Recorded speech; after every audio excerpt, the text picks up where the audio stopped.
अनेक स्वातंत्र्यवीरांनी झेलल्या गोळ्या आपल्या दिगड्या छातीवर. अनेक स्वातंत्र्यवीरांनी झेलल्या गोळ्या आपल्या दिगड्या छातीवर. म्हणून आज आपण स्वाभिमानाने उभे राहतो या भारत देशाच्या मातीवर, या भारत देशाच्या मातीवर.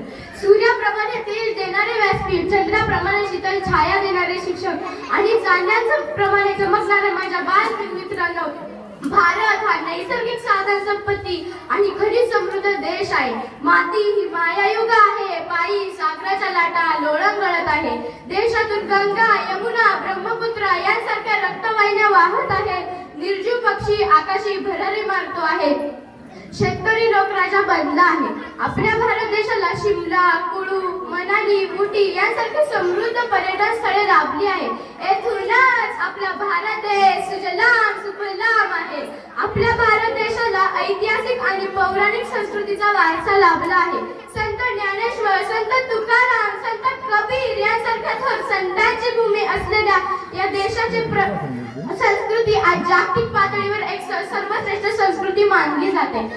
अमृत महोत्सवात गेली 75 वर्ष साहित्य, कला, क्रीडा या क्षेत्रांमध्ये नामवंत लेखकांनी आपल्या अमिट ठसा उमटवला आहे. पण असे होत असेल तर एकीकडे प्रगती होत आहे आणि दुसरीकडे मात्र आपल्याला अनेक गोष्टी वेदना देत आहेत. स्वातंत्र्यासाठी अनेक शूरवीरांनी आपले बलिदान दिले, आपले संपूर्ण आयुष्य स्वातंत्र्यासाठी खर्च केले, रक्ताचा सडा सांडला, पण आम्ही मात्र रक्ताचा भाव बाजार मांडला असे उगीच वाटते. आज चीन, पाकिस्तान यांसारख्या शक्ती सीमेवर आक्रमणाच्या तयारीत असतात.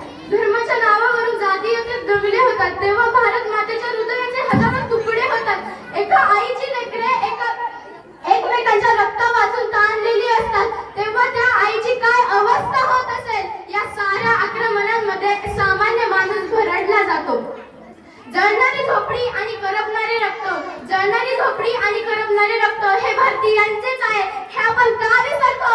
हा खरा प्रश्न आहे, हा खरा प्रश्न आहे. मी जाता जाता देशातील जनतेला एवढंच म्हणणं करेन, स्वातंत्र्याच्या जल्लोषाचा महिमा हा आगळा, स्वातंत्र्याच्या जल्लोषाचा महिमा हा आगळा.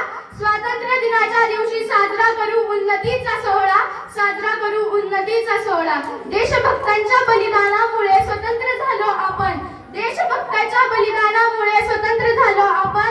कोणी विचारले तर